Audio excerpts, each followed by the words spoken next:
Donald Trump is the Hugh Hefner of the 90s. In the 1990s, Donald Trump was building a reputation for himself as a ladies' man. For an older person, he's very attractive. He may be the most eligible bachelor in America.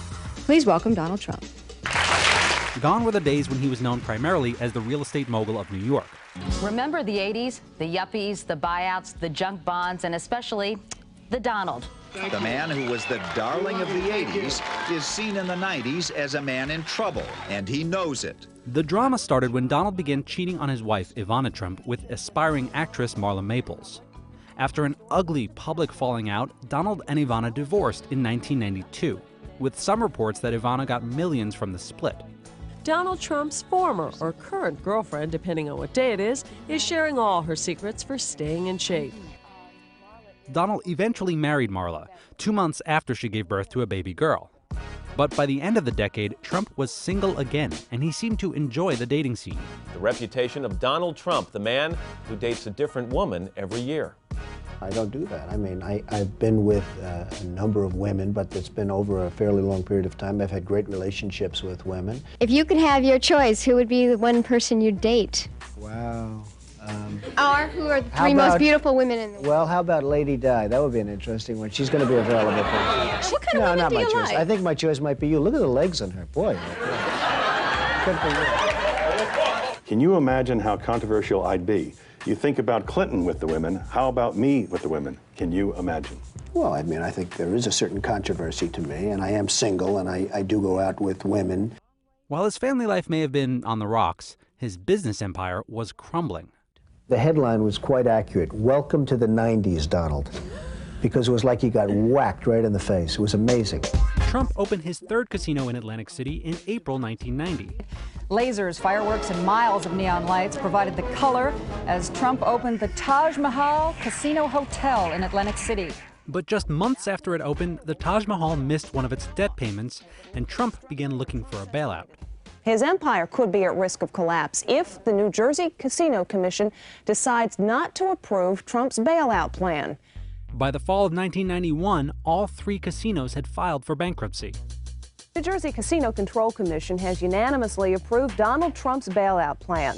That plan allows him to use his 3 Atlantic City casinos as collateral for his $65 million loan.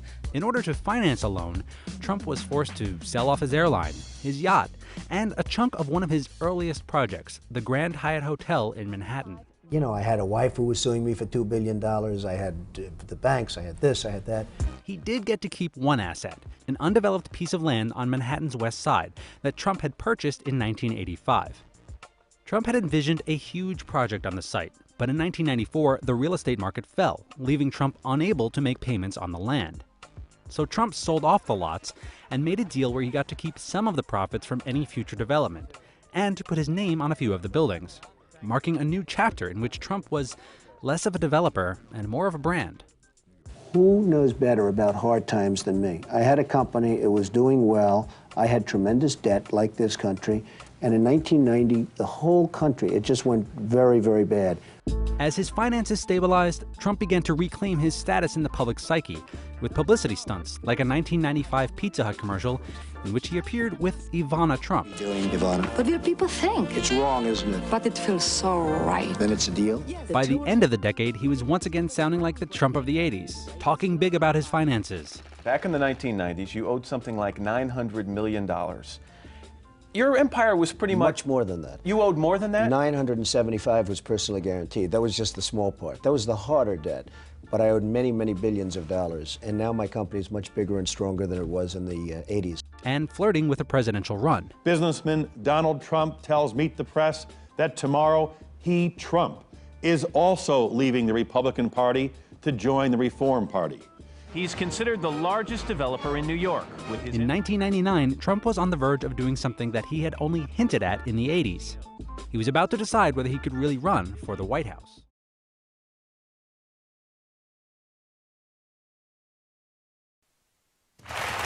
I'm Jake Tapper. We're live at the Ronald Reagan Library in Simi Valley, California for the main event. Round 2 of CNN's presidential debate starts now.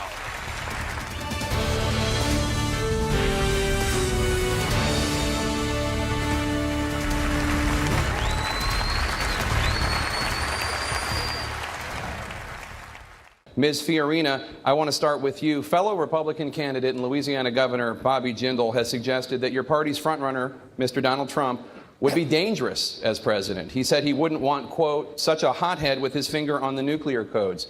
You as well have raised concerns about Mr. Trump's temperament. You've dismissed him as an entertainer. Would you feel comfortable with Donald Trump's finger on the nuclear codes? You know, I think Mr. Trump is a wonderful entertainer. He's been terrific at that business. I also think that one of the benefits of a presidential campaign is the character and capability, judgment and temperament of every single one of us is revealed over time and under pressure. All of us will be revealed over time and under pressure. I look forward to a long race.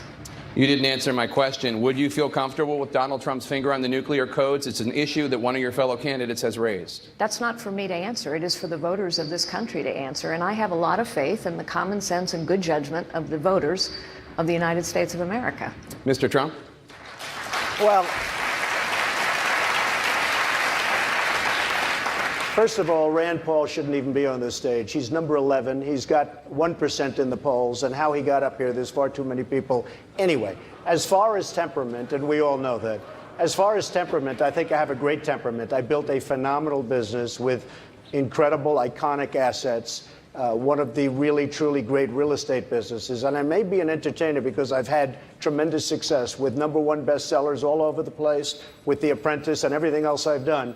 But I will tell you this, what I am far and away greater than an entertainer is a businessman. And that's the kind of mindset this country needs to bring it back. Because we owe $19 trillion right now, $19 trillion. And you need this kind of thinking to bring our country back. And believe me, my temperament is very good, very calm, but we will be respected outside of this country. We are not respected now. Mr. Senator Paul, your name has been invoked. I kind of have to laugh when I think, sounds like a non sequitur. He was asked whether or not he would be capable and it would be in good hands to be in charge of the nuclear weapons, and all of a sudden there's a sideways attack at me. I think that really goes to the judgment. Do we want someone with that kind of character, that kind of careless language to be negotiating with Putin? Do we want someone like that to be negotiating with Iran? I think really there's a sophomoric quality that is entertaining about Mr. Trump. But I am worried. I'm very concerned about having him in charge of the nuclear weapons, because I think his response, his visceral response to attack people on their appearance, short, tall, fat, ugly, my goodness, that happened in junior high. Are we not way above that? And would we not all be worried to have someone like that in charge of the nuclear arsenal? Mr. Trump? I never attacked him on his look, and believe me, there's plenty of subject matter right there. That I can tell you. But Jake, I want to give Mr. Trump.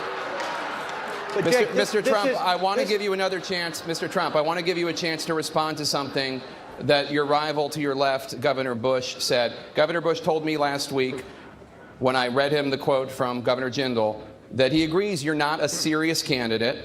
Tell Governor Bush why you are a serious candidate and what your qualifications are to be commander-in-chief. I've actually been in politics all my life, although I've been on that side as opposed to this side. I'm now a politician for about 3 months.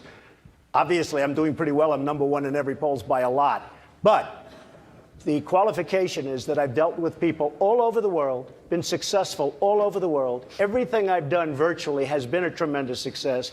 When markets changed, when things turned, I heard Governor Pataki, who, by the way, was a failed governor in New York, a very seriously failed. He wouldn't be elected dog catcher right now. I heard what he had to say.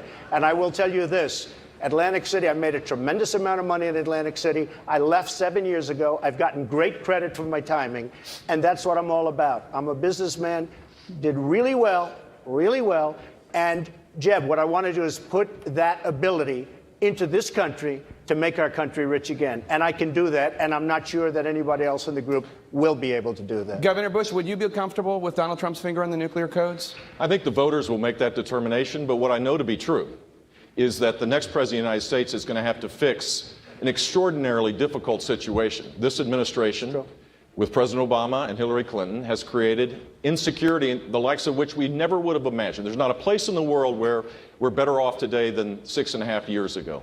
And that requires a steadiness. That requires an understanding of how the world works. That requires an understanding and appreciation of American leadership in the world. You can't just, talk about this stuff and insult leaders around the world and expect a good result. You have to do this with a steady hand, and I believe I have those skills. Jake, this is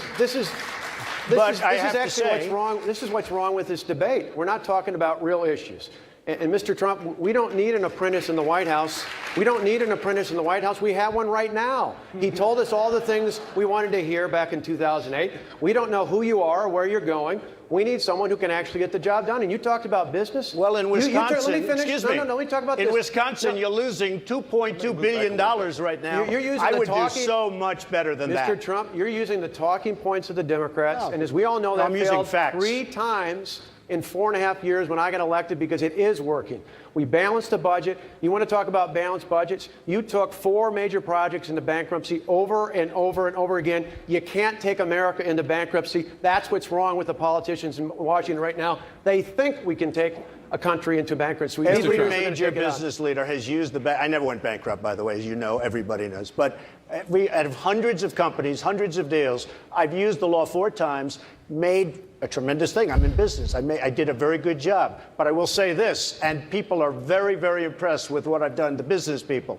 But when the folks of Iowa found out the true facts of the job that you've done in Wisconsin, all of a sudden you tubed. He was number 1. Now he's number 6 or 7 in the poll. So, look, we brought it out. You were supposed to make $1 billion in the state. You lost 2.2. You have right now a huge budget deficit. That's not a Democratic point. That's a point. That's a fact. And when the people of Iowa found that out, I went to number 1, and you went down the tubes. Governor Walker? Yeah, absolutely. I'll take this on.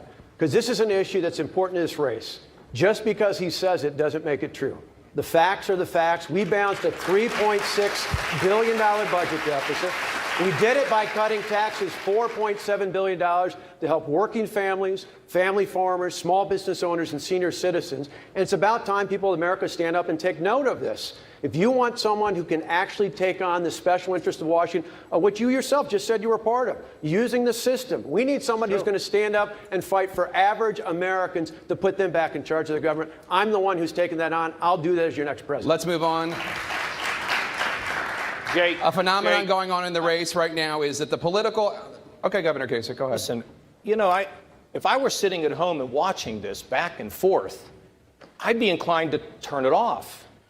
I mean, people at home want to know, across this country, they want to know what we're going to do to fix this place, how we're going to balance a budget, how we're going to create more economic growth, how we're going to pay down the debt, what we're going to do to strengthen the military. So we've just spent 10 minutes here. We have a lot of issues coming up, But sir. wait a minute, with a lot of ad hominem. Now, I know that it may be buzzing out there, but I think it's important we get to the issues, because that's what the people want, and they don't want all this fighting. Well,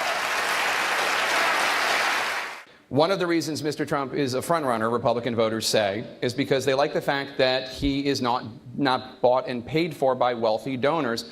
Mr. Trump has repeatedly said that the $100 million you've raised for your campaign makes you a puppet for your donors. Are you? No, absolutely not. People are supporting me because I have a proven record of conservative leadership, where I cut taxes $19 billion over 8 years. We shrunk the state government workforce. We created a climate that led the nation in job growth 7 out of 8 years. We were one of 2 states to go to AAA bond rating. People know that we need principle-centered leadership, a disruptor to go to Washington, D.C. The one guy that had some special interest that I know of that tried to get me to change my views on something that was generous and gave me money was Donald Trump.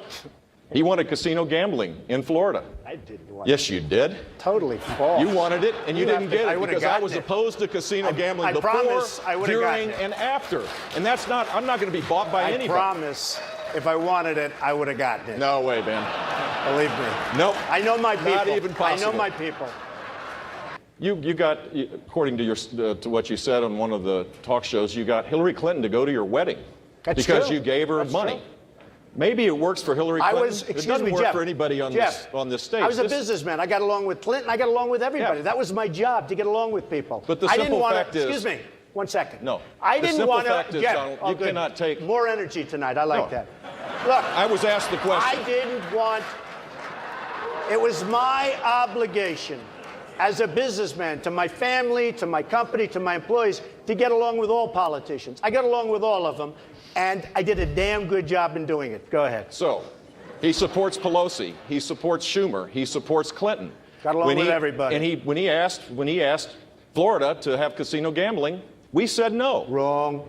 We said no, and that's the simple fact. The simple don't fact make things is, up, Jim. Don't cut me off. Come sir. on. Last week in Rolling Stone magazine, Donald Trump said the following about you, quote, "Look at that face. Would anyone vote for that? Can you imagine that, the face of our next president?" Mr. Trump later said he was talking about your persona, not your appearance.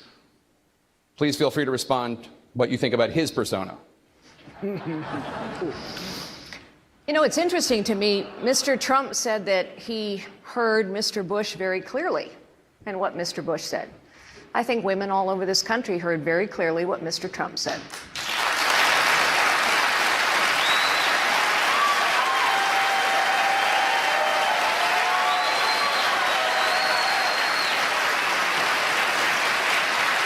I think she's got a beautiful face, and I think she's a beautiful woman. All right, on that note, Mr. Trump, you have called for deporting every undocumented immigrant. Governor Christie has said, quote, "There are not enough law enforcement officers, local, county, state, and federal, combined to forcibly deport 11 to 12 million people." Tell Governor Christie how much your plan will cost and how you will get it done. Correct. First of all, I want to build a wall that works. So important, and it's a big part of it. Governor Bush, Mr. Trump has suggested that your views on immigration are influenced by your Mexican-born wife. He said that, quote, "If my wife were from Mexico, I think I would have a soft spot for people from Mexico." Did Mr. Trump go too far in invoking your wife? He did. He did.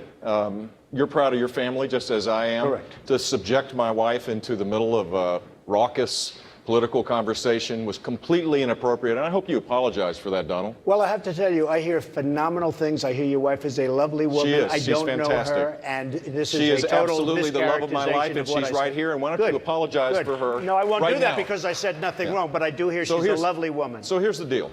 On that note, you have criticized Governor Bush for speaking Spanish on the campaign trail. You said, quote, "He should really set an example by speaking English in the United States." What's wrong with speaking Well, Spanish? I think it's wonderful and all, but I did it a little bit half-heartedly, but I do mean it to a large extent.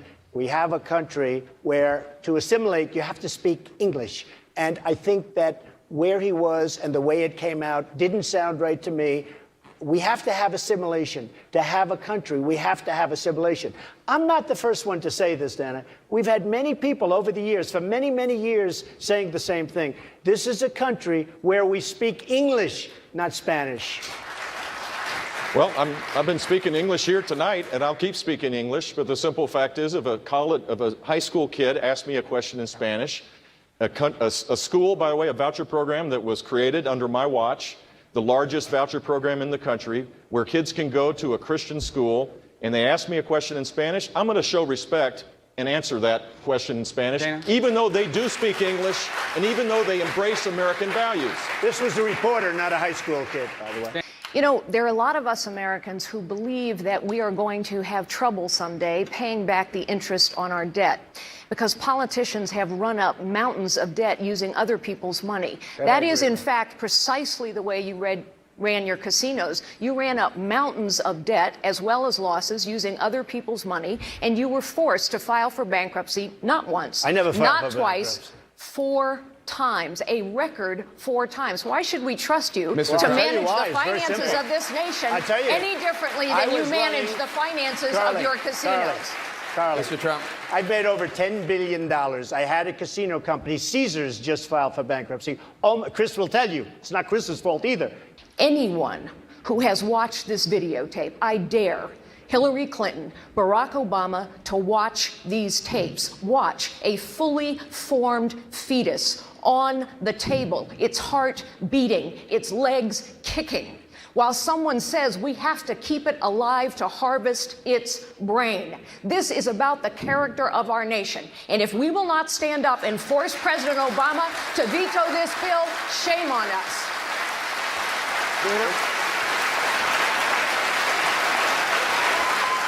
What kind of a commander-in-chief is Jeb Bush going to be, and who are the advisors that are new to your team? Well, first of all, Hugh, if you're looking at Republican advisors, you have to go to the last two administrations that happen to be 41 and 43. So just by definition, and many of the people here that are seeking advice from the foreign policy experts in the Republican side, they served in my dad's administration, my brother's administration. Of course that's the case. But I'm my own man. I'm going to create a strategy that's based on the simple fact that the United States needs to lead the world. Well, I think if we left it open, we could see how many people smoked pot in high school.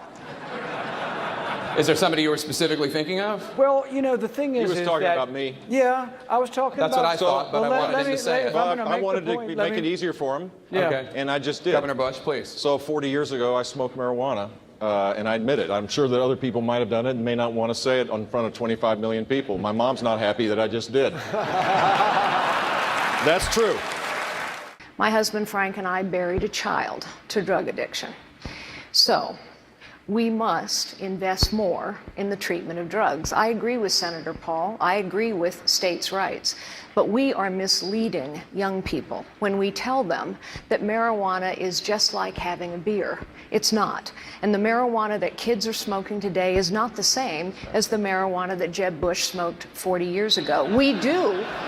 Sorry, Barbara. We do need criminal justice reform. We have the highest incarceration rates in the world.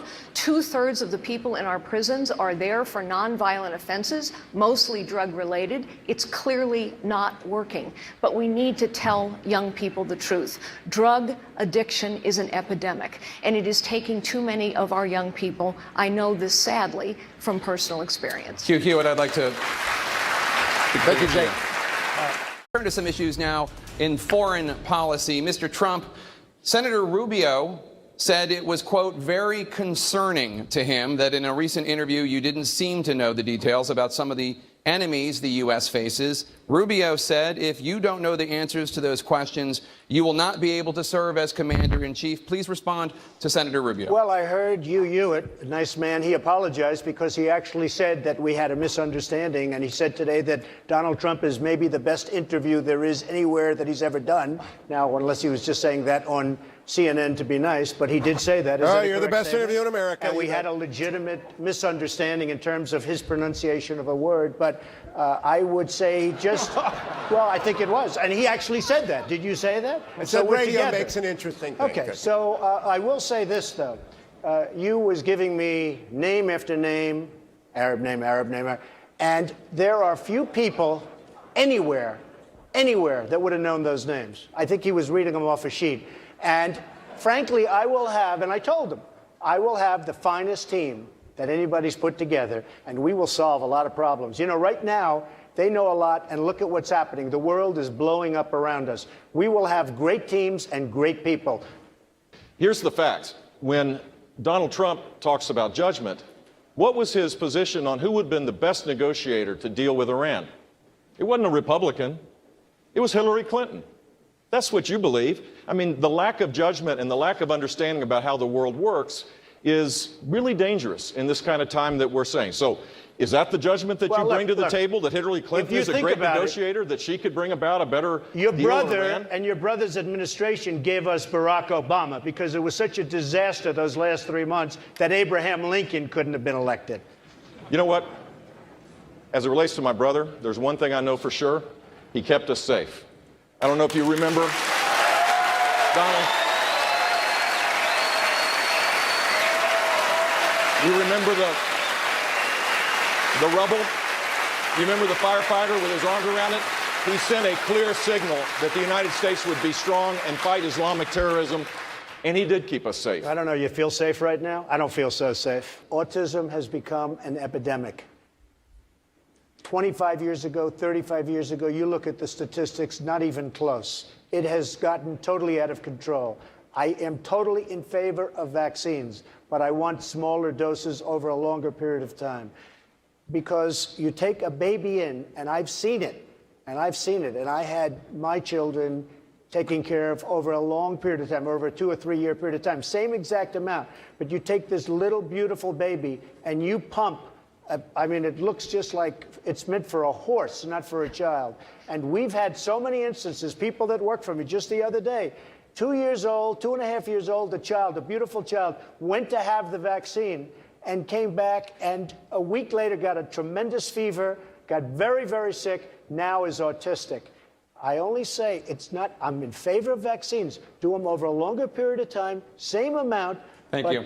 Just in little sections. Dr. Carson. And I think you're going to see a big impact on autism. Dr. Carson, you just heard his medical take. He's an okay doctor. Okay.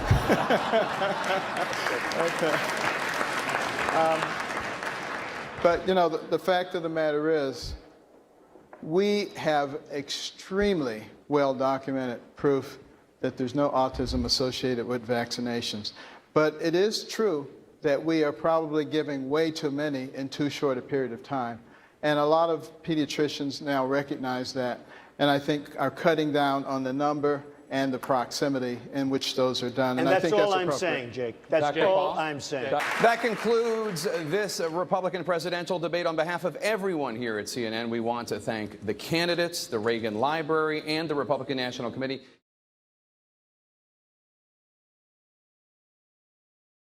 Donald Trump is missing in action. He should be on this stage tonight. He owes it to you to defend his record where they added $7.8 trillion to the debt. Donald, I know you're watching. You can't help yourself. You're not here tonight because you're afraid of being on this stage and defending your record. You keep doing that, no one up here is going to call you Donald Trump anymore. We're going to call you Donald Duck.